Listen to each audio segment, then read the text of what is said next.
If you're a parent, teacher, or school leader, and you're sick and tired of the frustration, anger, and unfair treatment of children at high risk in our public schools, then perhaps it's time for all of us to do something about it.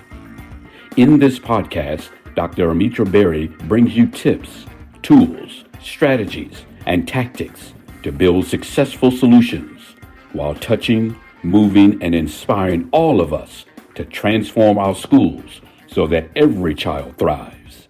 Here's your host, Dr. Berry. Welcome back, Equity Warriors, and thanks for tuning in to this special episode. My guest today is the founder and executive director of See Beyond Educational Consulting in Los Angeles. A native of Shreveport, Louisiana, she grew up in LA, graduating from the famed Crenshaw High School. She received her BA from Howard University and fellowshipped her way through an MA in Columbia University. In high school, she won the school's first ever academic decathlon for speech. During her senior year at Howard, she received first place in oral interpretation for the National Individual Events Tournament. She is noted to be not only the first woman, but also the first African American to do so. For the last 25 years, Florence has served as an educator at Crenshaw High School, as well as at juvenile halls and camps for the Los Angeles County Office of Education.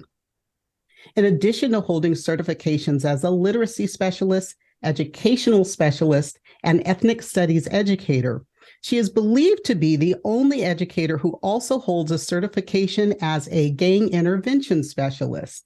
It is my honor to welcome California's 2012 Teacher of the Year, Florence Avignon.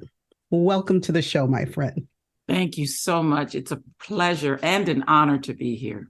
All right. Okay. So when I read your bio, quick personal connection here, I want to touch on that speech and debate thing, because as a child, I was terrified, mortified to speak in public. And I don't mean like standing up and doing a speech. I mean, even standing in front of my class to read out loud. And I was a good reader. So it wasn't that I had reading issues. In college, in the UC, University of California system, you have to take a public speaking course in order to graduate. It was the last class. I put it off as long as I could. And then I took it in summer session because I wanted the torture to be as short as possible. But I would literally be physically ill starting the night before any time I was going to have to stand up and speak in class. So I think I literally barfed my way through that class. So how did you get into speech and debate? And what words of wisdom would you give to young people of color on participating in speech and debate? Well, I truly love literature. And I just loved sharing literature. I actually did a performance called Making Me Whole because I thought about I grew up, very impoverished, single mom, the food stamps and so forth. We had no car, so I read a lot. And so I would read these authors who were years older than I was, obviously, the Nikki Giovanni's, and I'm like, my gosh, they grew up almost like I did. So that's where that concept of Making Me Whole came from. But I loved sharing their works. So I love bringing the books to life. I just always love memorizing a good poem. I also adored Stevie Wonder, and we know he was a poet. So I just loved reciting literature. So it just became automatic. If I read something amazing, I recited it. And now as a literacy teacher and a speech coach for several years, the history of Brown and Black children is oral language because we could not write. They did not give us access to the reading. Much of our history was oral. So, and which is a whole nother conversation about literacy rates being so low for Brown and Black children when historically our ancestry was oral. So just falling in love with history and literature just made me feel as if I needed to celebrate the works of authors. I needed to share. It's a conversation. It's keeping history alive by sharing the works of poets and artists like like the Stevie Wonder lyrics. So I just really think it was my love for the literature and wanting to share it with other individuals. So any advice for someone, maybe a little girl like I was, that's just petrified when you have to, shaking like a leaf, petrified when you've got to stand up and speak? Yes. Well, I think that takes me back to my literacy background as an educator. You start small. and one, you tell the story. So the first thing I do, and I think that's part of that being culturally responsive with literature in the classroom, because when students find something that connects to them or images that connect to them, they become more comfortable, because part of the fear is not having a connection to what you're reading in those classrooms. Let's think about hip hop. That's primarily children of color who love to go around and recite those lyrics. So in my classrooms, I try to create spaces where there is literature that brings students to the library. And once they're brought to the library, if we begin in small circle with share your favorite poem, share your favorite excerpt from the novel, it becomes more of a space of community in your room, and people feel like they want to share what they enjoyed. Well, that's interesting. Yes. And that resonates, because when I found my voice, when I stopped being afraid to speak, it was because I was talking about something I was passionate about. Absolutely. And I think back to, in the late 60s, early 70s, when I was going, or through the 70s, when I was in K-12, that the literature that we were given, for the most part, did not have a connection to me culturally. Yes. So maybe that's it. I like that. Yeah. And actually, all those awards that I'm proud to have received while at Howard, while at Crenshaw, we specifically sought out African-American authors. And it was disproportionately white competitors in the room, but we made it a point of having the most eloquent introductions that were read in the King's English. And then we snap into the Langston Hughes dialect or the Paul Laurence art. And we did that intentionally to show that we can honor our history at the same time, meet the standards of public speaking. Wow, I love that. We might have to do a whole second show at some point in time to talk about literature. You told me that besides being the parent of an awesome son, I am too, and today's his birthday, in fact. Oh gosh, happy birthday, son. Happy birthday, Stefan. Your other greatest achievement is motivating students to see beyond their challenges. And I like that. I saw that connection. So what exactly inspired you to start See Beyond Consulting? The overwhelming conversations about the failure to transition children in justice-informed settings. And I have a very unique background, and I did mention that as much as in the intro. While I've served in those two capacities, traditional high school and juvenile court schools, I had 9 years in a drug rehab school, wow. Which is also considered a part of our juvenile court schools, but obviously very unique because it's a residential treatment facility. And they're probation youth who hadn't committed as many offenses, but the judge felt it was most appropriate to place them in a drug rehab. And obviously, you get the idea that you really have to engage and encourage those children, because the decision to take those drugs are often brought on by so many traumatic events. Yeah. And so I think during that era, coupled with my experience in serving marginalized youth in traditional high schools, as well as juvenile court school students, it was really the fact that I realized many students could not imagine 5 years beyond their current standing. And I felt, because I witnessed so many fly beyond me and come back and say, I appreciate it, I needed to have other agencies know that the center of all their services is to help a child see beyond their adversity. Wow, that is awesome. So you use the term justice-informed settings. Explain to our listeners what you mean by that. So, and a part of those terms came from, I have to say, juvenile justice advocates, who, and I truly believe, and I'm a really unique educator, do not believe that students should be inside. Issues that bring them to us, if we address them, they wouldn't be inside. So justice-informed settings are those youth who appear before a judge. We no longer say jailed or incarcerated. Right. It simply means that the students and their families and communities have been informed by a legal system that a student is to be placed within these settings.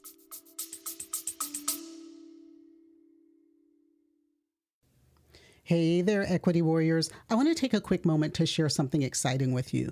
You know how passionate I am about equity in education, right? Well, I've created a special space, a safe space, where we can dive even deeper into these crucial topics. It's our Patreon channel, and I'd love for you to join me there. Here's why it's so awesome. As a Patreon subscriber, you'll get access to exclusive content that I will not share anywhere else. I'm talking additional insights, workshops like you would get in regular professional learning sessions, resources that can really amplify your impact in education. But it's more than just extra content. By subscribing, you are directly supporting our mission. You're helping to create more valuable discussions and resources that you've come to love. You're part of the change we're making in educational systems. And let me tell you, our Patreon community, it is something special. It's a place where passionate educators and advocates can come together, share ideas, and drive real change. So if you're ready to take your commitment to educational equity to the next level, I'd be thrilled to have you join me. Just head over to patreon.com/3E podcast. That's patreon.com/3E podcast. Remember, your support means the world to me, and it helps me continue this important work. Together, we can create the educational system all our students deserve. Thanks for considering, and now let's get back to the episode.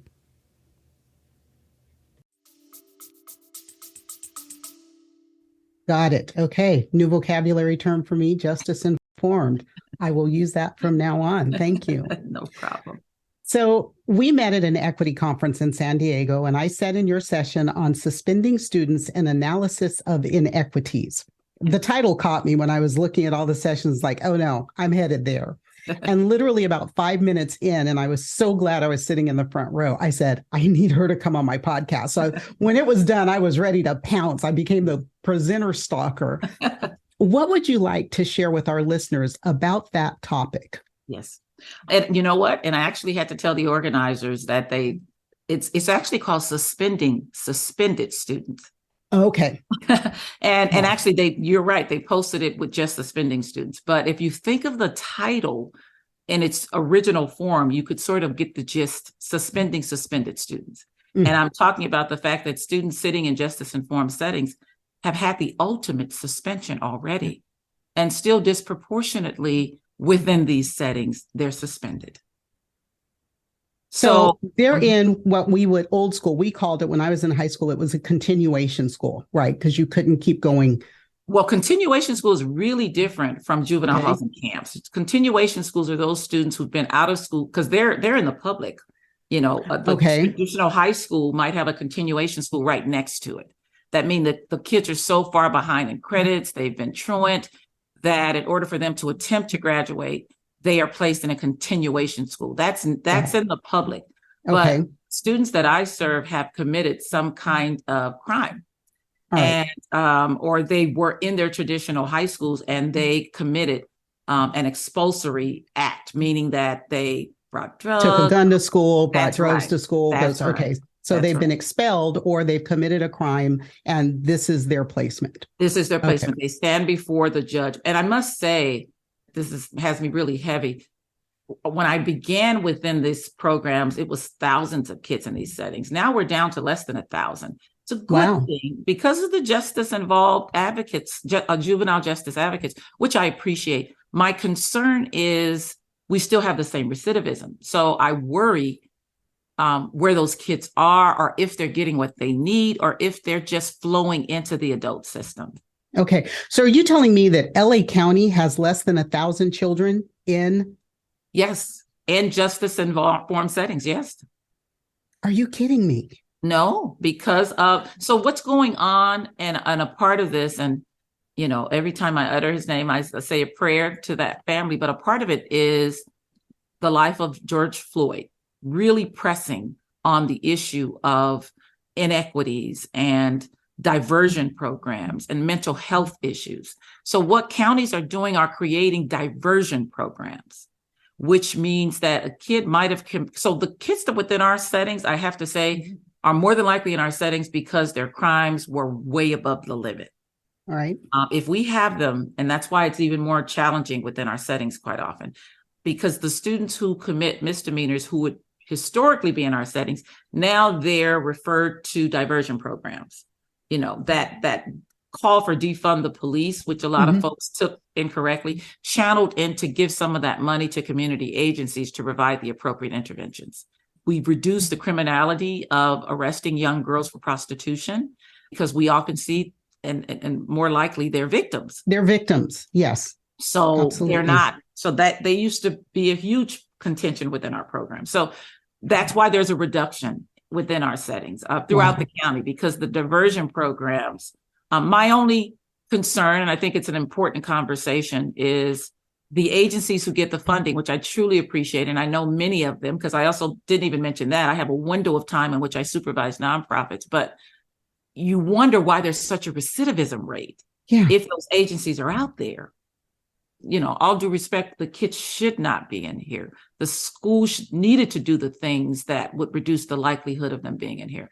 And so I'm happy of the reduced numbers, but I do also want to make sure that those children are not simply timing out and increasing the likelihood of more. I'd like to do that data. I love data, but I'd like to do that data to see if there's an increase of 18 and 19-year-olds now going into adult systems. Wow. Yeah, that would be interesting. Yes.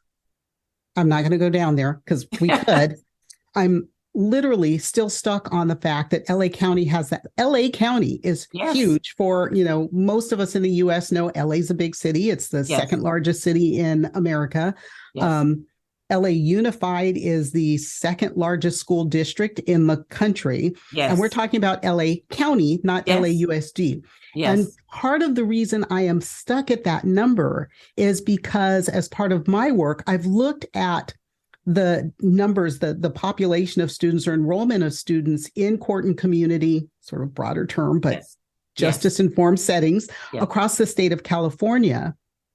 And there are much smaller counties where the numbers are not that small. Right. And I think that's because we have so much more progressive entities. But I have to say this, because I don't want to, and I actually have to do the data for the county. To be quite exact, it's about 500, because I actually do the data for the county. But this is what's important. Those students who have graduated from our system, they're still within our system, but they're housed within our programs in diversion programs. Okay. So they're receiving what are called career to college services, and they're still housed within the facilities. And because literally that just shifted because of, I think it was 2020, they passed the law where kids could no longer be tried as adults and wait within what were called compounds to move to the state facility. So they're still within our probation facilities. It's just the separate entity within the walls.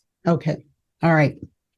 I'm learning a lot here. I'm learning a lot, and I love to learn. So I want to talk, though, about your work as a gang intervention specialist. It was the first time I heard that term or read that term was in reading your bio. And I imagine then not only for my listeners who are educators, but others, parents, politicians that are listening to this may not be familiar as well. So tell us about that and what its relationship is to equity in education for children who might get caught in that school to prison pipeline. Yes, yes. I have had a very fortunate and enlightening journey myself.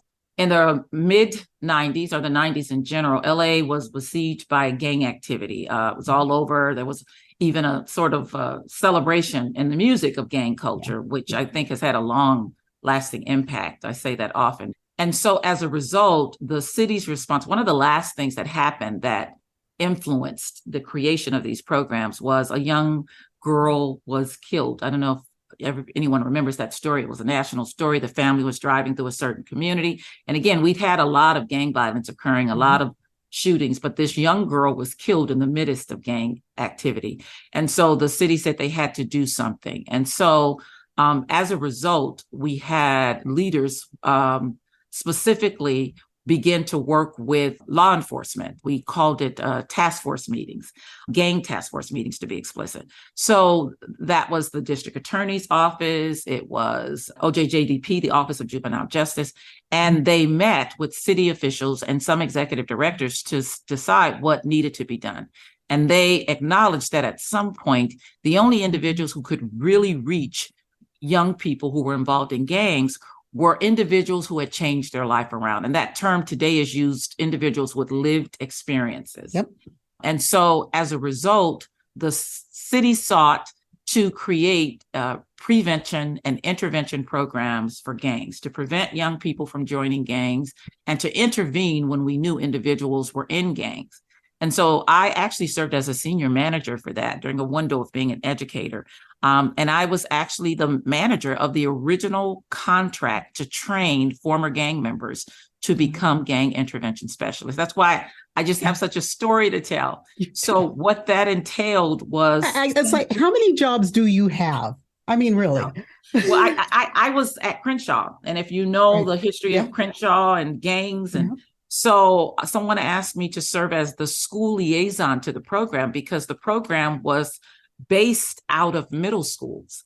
And nonprofit agencies had to identify designated middle schools in which they provide their services after school. So I was in charge of those contracts and making sure they understood how to work with the school, make sure that the appropriate services needed. And I must say this, that, and I know there's a political official going through a lot right now in the city of Los Angeles, but Mark Ridley Thomas was really the orchestrator of this because of his background as a teacher, his commitment to human services. He knew that nonprofits always competed for resources, so he mandated that they collaborate in order to become either a prevention program or an intervention program. So when these former gang members participated in the Pat Brown Institute, they were the very first to award gang intervention specialist certificates. It was 6 weeks of training. I think the trainer's name was Anthony Thigpen, if I'm remembering. He was a real active community activist and community organizer. He's passed away since then, but he was the trainer who, and all of these former gang involved individuals who came from just wanting to give their heart, many of them had done things that they just felt they needed to do something. And because they'd done the work for free for years, just to sort of, it came out of the 92 uprising also, I don't want to be remiss. And they were the ones who helped orchestrate the truce. So it was only automatic that they'd be the first ones that we consider to be our city's first gang intervention specialist. So I sat right in those classrooms with them. And that's how it gave me, I'm a history teacher, an English teacher, but going through those classes really connects content to community. It sounds like something that probably should be, I was credentialed in California. Born and raised in Northern California, other end of the state. Yes. And we have, or they used to have, I'm an old dog now, a requirement, you have to renew your credentials. So you have to take certain courses. Yes. It almost seems like, in addition to mandating language acquisition as part of, really being able to serve in California, that there's an addendum to your credential for going through something like that gang intervention specialist training. Because we know that it really is, it's at those middle school years is where kids are starting to get recruited. Yes. And if we have more teachers trained to see that, understand it, and work to intervene, that is particularly for our boys of color, just as valuable as reading intervention. Absolutely. Absolutely. And it was truly from a trauma-informed perspective. So, which is what I absolutely love. And it's important that the participants keep the conversation going, because it was sitting with those gentlemen that really, and since then, of course, I've brought them into the housing camps as vendors, but it was so important that I, as an educator, connected to the choices that were made when these adults were 16 and 15. So your point is extremely valid. But again, it's totally isolated from the journey as a teacher right now. And so I take great pride in being a part of that first cohort. Now we've had several other trainings in the city, different programs that train in intervention, or it's called violence prevention work or trauma-informed approaches to intervention. You have to have some certification if you're a vendor and you're trying to provide those services now. Okay. So, yes. I want to stay on that. I'm going to flip my question order around here because we're talking about teachers in the classroom. There's some controversy over representation in the classroom, specifically about Black and Brown children having teachers that look like them. Yes. So my listeners know I like numbers, so I had to check this out. 65.4% of the K-12 students in LA County are Latinx. 7.3% are Black or African American. So we're talking roughly 73% Black and Brown. Yes. But when we get to justice-informed settings, 69.14% are Latinx and 14.7% Black. So 83.84%, almost 84%. We're talking 10 points higher Yes. than their representation of the general population. For those people not doing mental math, because for me, it is still kind of early, but even earlier for you in the morning. Yes. Our Black students are represented in those justice-informed settings at twice their distribution in the traditional school population, which had me saying something that I try not to say on the podcast anymore. Yes. So do you see any connections between the regular or traditional school district leadership and expulsions and Black and brown children being expelled at higher rates out of systems where leadership doesn't reflect the demographic of the learners? For lack of a better way of saying this, are Black and brown kids being suspended and expelled more out of whiter systems than they are systems of color? And then how do you see representation? How do you see it playing a role in the court and community, justice-informed settings, schools, classroom? Let me give you a little bit. We talked about this briefly before, but in our setting, in particular in LA County, African-American children represent nearly 40%. And wait a minute. So we're going to keep the math. Yeah. So 7% of the population and traditional 40% in traditional population. And overall in LA County, Black folks are about 7-8% of the population. Yes. But 40%? Yes. I literally just gave a presentation on this on Tuesday. And when we talk about, the system, first of all, we all know progressive movements are trying to say, stop the top-down approach. Mm-hmm. The system still has a top-down approach. We're trying to haggle to say, you need to know what's going on in the front line. But if the top is still at the top, it's still dwindling down to us. And if the top, when I do my presentations, that I believe I said it in the suspended student presentation, but one thing that I truly believe is the problem with our schools in general is that when we integrated schools, we didn't integrate content. I keep saying that, and it's huge. Can I address your language there? Yes. Because this is something that really annoys me. We keep talking about, or it's often said that we integrated the schools. And I say, no, we didn't. We desegregated the schools. Yes. We moved the molecules around, but we didn't teach them how to get along. Right. And true integration means that we understand each other, that we're in a culture where we connect, and there is validation of everyone that's there. So we moved the bodies, but we did not shift a mindset. And you're absolutely right, because I think you're saying what I'm saying, because I'm saying that our minds shift when we know more. Our mind shifts when we learn differently.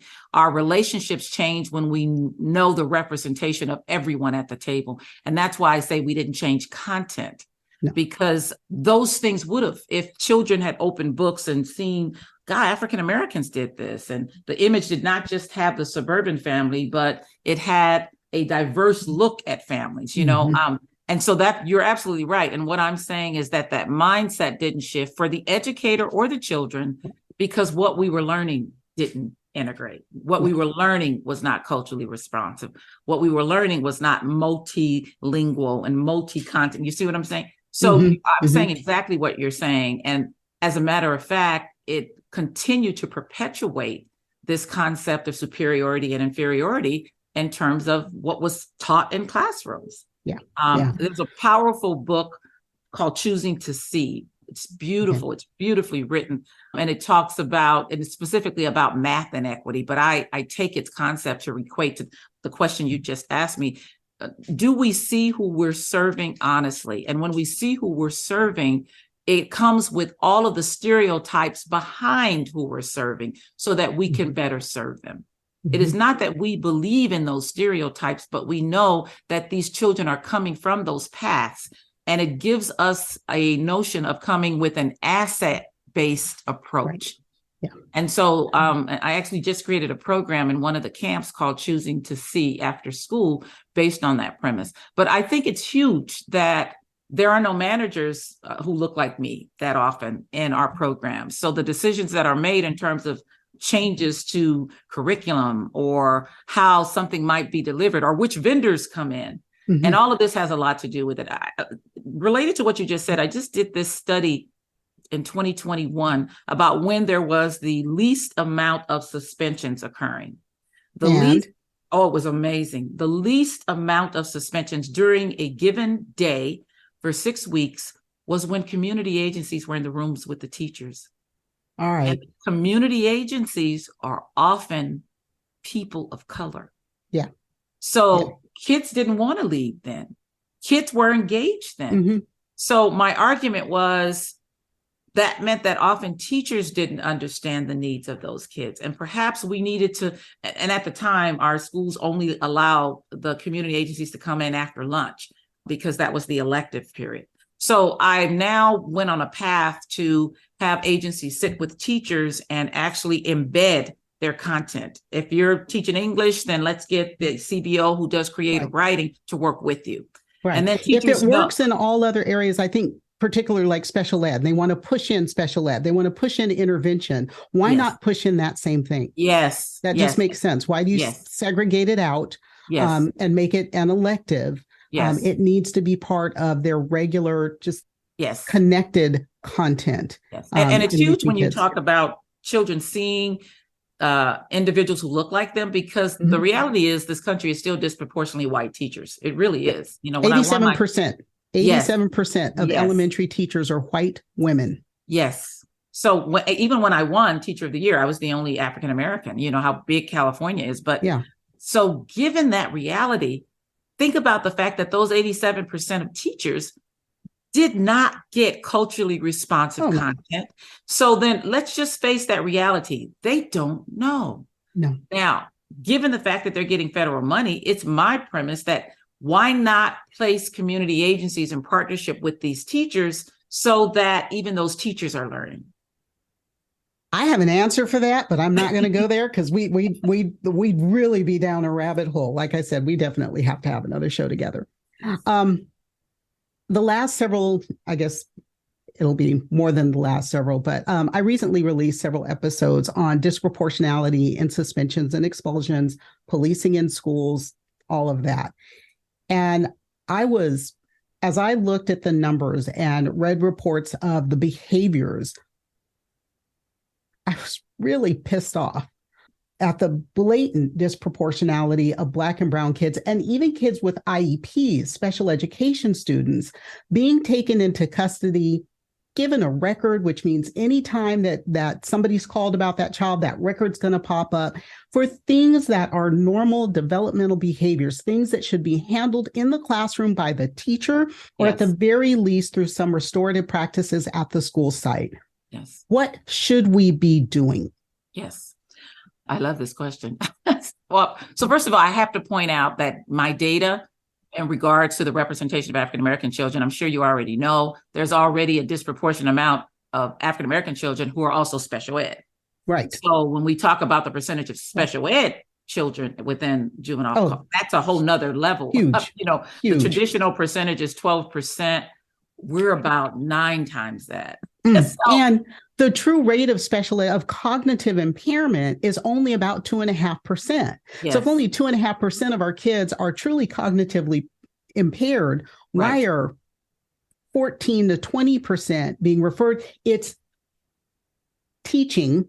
Yes. Yes. And it's not the kids. Yes. Yes. So it's what we're doing in the classroom. Everybody's arguing that we need to improve PBIS and the restorative approach. Mm-hmm. And it's driving me crazy because as a student, what engaged me was an amazing teacher who knew their content in high school. That's what drew me in. You respected that teacher. You might even see yourself doing something in science or math. And it bothers me that people have moved away from assuming that Black and brown children can be enamored by content, can fall in love with a vision of being a science. It bothers me because they're so relegated to saying, how do we keep them behaved? But that's racism. There's not another word for it. That is racist behavior in our classrooms. Absolutely. So what I have been on my new campaign to do, and I know I shared that in that, people keep ignoring the fact that PBIS does not work if all of the inventory is not intact. And one key element of inventory for PBIS is content expertise, which brings it back to the teacher. Don't get mad at the kid if once he's sitting down and his hands are folded, but you don't know your science. Don't get mad at the kid if now you got him all quiet and you're listening, but you don't know that history lesson. So it's huge for me. Right now, I have this wonderful thing going on at my site because I finally got teachers to create routines in the classroom. And I've been trying to do this. And that takes a lot mentally because veteran teachers want to be in charge. They don't want to lose control. And I keep telling them, you will love it. It's trust, even within these settings. No, we can't do that within the halls. They're kiddies. I'm like, no, yes, you can. If we have all of these special ed students, if we have students with different levels of academic proficiency, you need to learn who they are and you need to make sure that they have a differentiated approach. And the longer they're sitting in one big circle or one big classroom, they have an audience. So don't give them an audience. You become their audience. So, and I say this because a lot of this is on what's happening in terms of teaching. It really is. And I know folks may not like to hear this, but people are giving testimonies now at my site because they tried it and it's working and they can breathe and they're discovering, well, that kid really couldn't even read. Well, that's why he didn't raise his hand to read. And that's why he used profanity when you pointed to him to read. So all these discoveries are being made. You know, I've told them to create appointments in the class and have a big chart up and have the kid's name and an appointment. And the kid knows you're going to see him. So they're not attention deficit. So all of these things are working for these teachers and it's taken a while. But a lot of it is not knowing who you're serving culturally or academically. And what business has that happen? Even in business, you do a customer profile to know. Right. And I see teaching as I'm trying to sell you history. I'm trying to sell you English. I need to know which customers are in the room. Exactly. Yes. Exactly. Yes. Yes. Ooh, okay. I'm going to take us to a very specific population of marginalized learners, and it's one that I think doesn't get talked about enough, and that is foster youth. So when you look at California as a whole, I will say that they have uniquely addressed almost, I think, every category of marginalized learners. They've done it sooner than most states have done it. They have done it strategically with legislation, and they have targeted groups using their funding formula. And frankly, I think California has the most equitable funding formula in the nation. Of course, if I'm off, if I'm wrong, somebody's going to write in and try and correct the record, and we'll address that when that happens. But I want us to talk about AB 167/216. And that's the piece of legislation that addresses high school graduation for foster youth. So tell us about that legislation and how that provides equity for foster youth. And tell us why this is such a special group. Yes. First of all, I would be remiss not to point out that we often have anywhere from 60 to 70% of foster youth in justice and justice informed settings. So, I mean, and yes, I have to say that students are often picked up homeless, or they were displaced, they were discharged, end up in a space of independent living or wherever. And if they're not, and I have to say this, when we talk about foster care and group homes, providers within these facilities have to change their hats from just being employees because there's too many kids who end up not feeling a connection even within those facilities. And I'm actually doing a presentation later this month, and it's all foster youth directors and people who run those facilities. But I have to say, wherever we are, serving children is a human service. So you have to make sure the individuals understand humanity and understand the need to be culturally responsive. So AB 216 was done with the most amazing intent because so many children were coming into our spaces after being in several foster homes, had missed several years of school, and the idea was it wasn't fair that these kids were about to turn 18 or they came into our space at 18 and they had to do the traditional 220 credits to graduate. So what it did was remove the electives and give the option of just doing their core classes. And that expedited the opportunity to get their diploma, which I truly understand the intent, because who wants to be 19 still doing ninth grade classes? Right. The problem I'm finding as both an educational specialist and a literacy specialist is that prevented children from getting reading classes, which are electives. And so I'm not bad mouthing it, but I think it needs to have some amendments to mandate a certain reading level, to mandate, because again, that just adds to the school to prison pipeline. Yeah. Because these kids are excited that, oh gosh, I can graduate now. I only need 130 credits. At least that's. But I'm graduating and I can't read my diploma. Exactly. And if we don't have a caveat that says, but the child has to do this, or there's no initial, so I'm running around saying, wait, the kid can't read, but there's no clear mandate that the kid had to have a certain reading score. Mm. So I just think that's important as I sit here to advocate for kids. And I do understand its importance. I can think of a real story of a kid who absolutely loved, I was also a READ 180 teacher the rehab. And the kid loved my class. He was finally notified because he was 18 that he didn't need to do all the credits. So they pulled him out of my class. And as a result, placed him in a regular ELA class. That kid stood at my door and refused to go into the class. And we had to sit and explain why, and I welcomed him coming after school for me to help him with his regular ELA class. And even if that's the amendment, that they have to do expanded learning to ensure that when they graduate, they can read or do math. Yeah. Because we're creating the same old school to prison pipeline without these conversations. Yeah. Yeah. I mean, at least reading at an eighth grade level. I mean, we've got Lexiles. Let's put a Lexile on it. They have to be reading at a certain Lexile. Let's look at what trade jobs require in terms of reading, the ability to read at what Lexile are trade manuals written. Rather than just saying, okay, we're going to graduate you. You won't be able to read, you won't be able to calculate, but you will have a high school diploma. So, exactly. Because we all know the percentage, because I had to do that research. There's a large percentage of illiterate adult in jail. Yeah. So then we have to start connecting what we're doing and how that looks beyond. We have to start connecting those things. And again, I appreciate the spirit and the intention behind it. But now let's look at how it's working. Let's look at its impact. And that's another thing. Laws are passed, but rarely does anyone go back and debrief it. And I know this because I had a conversation about this, and the lobbyists indicated it was difficult for them to now go back and lobby against it because they had lobbied for its passage. And I get it, but if you can have a quiet conversation with the individuals that you lobbied to see if they could reconsider to amend it, Yeah. I know I told you to do this, but now I need to tell you to do that to this or to do this to that. Yes. Oh, goodness. We have to have a feel-good story before we close because that's a lot. It's been a enlightening but weighty conversation. Yes. So I know as educators, especially those of us who've taught at the classroom level, we always have stories of students that stick with us, that make us smile, as I'm thinking about 3 or 4 in my head right now. Yes. You told me about a very special student who honored you in a special way. So please share that story with us. Yes. I'm going to start off with this concept of serving the students who struggle the most, because right now in the state of California, African-American students are struggling the most.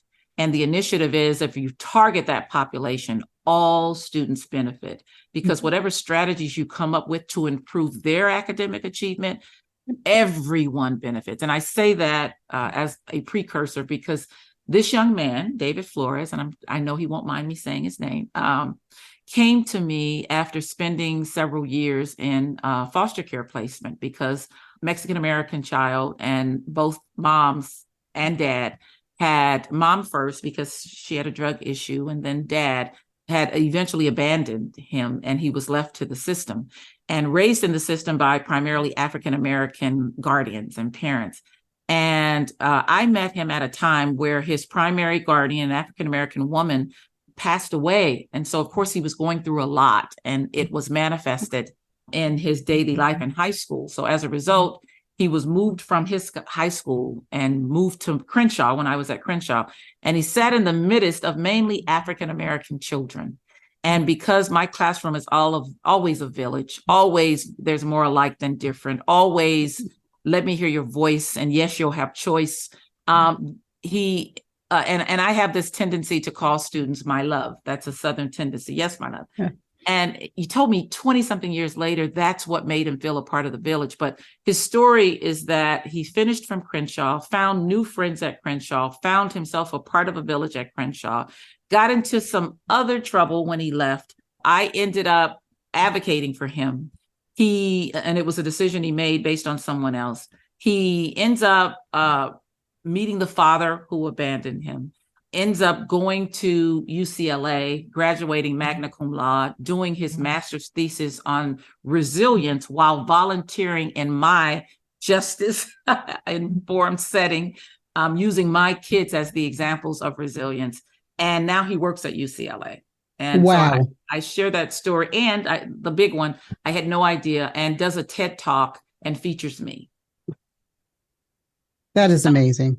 Yeah, that is amazing. Really proud of him. Really awesome. Proud of him. David Flores. Yes. David, I hope you're listening. All right. I think I told you this. We could talk for 2 hours, but I'd lose all my listeners. We don't want to do that. We want them to stay engaged the whole time. So, I always sign off with a paraphrase of the great Dr. Angela Davis. And she said, I am no longer accepting the things I cannot change. I am changing the things I cannot accept. So my last question to you is, what is the thing you cannot accept? And what can my listeners do to support that change in their own communities? Yes. I cannot accept that we cannot see that the children in our spaces are the wildest dreams of our ancestors, and that it is our responsibility to allow them to see beyond their adversity. Wow. We can't top that. We cannot top that. But I have to ask, it's my last question. Yes. Is there a question I didn't ask you that you'd like to ask or answer? No, I just want to make sure everyone understands content is huge. And we keep putting that on the back burner. It transforms lives when children see themselves in content. I just really want to leave that message. We're going to come back to that in another episode. Just a reminder, folks, if you're hearing this for the first time on an audio podcast, these special episodes featuring everyday equity warriors doing amazing things will always be published as videos first on my YouTube channel. So if you're not subscribed to my YouTube channel, check down in the show notes for a link. Subscribe and then turn on those notifications so you'll know when the next interview has posted. And of course, share, spread the word. My guest today has been Florence Avignon, educator extraordinaire, founder and executive director of See Beyond Educational Consulting in Los Angeles. And we'll put her contact information down in the notes as well. Florence, thank you for joining me. It has been what I knew would be a wonderful conversation. Thank you. Happy to be here. And to you equity warriors out there, if you or someone you know is an everyday equity warrior doing amazing things, let me know. We have more awesome and inspiring guests coming up, and maybe you or someone you know should be one of them. Remember to like, share, subscribe, and as always, don't worry about the things you cannot change. Change the things you can no longer accept. And I'll see you next time. That's it for today's episode of the 3E Podcast. Head over to iTunes and subscribe to the show.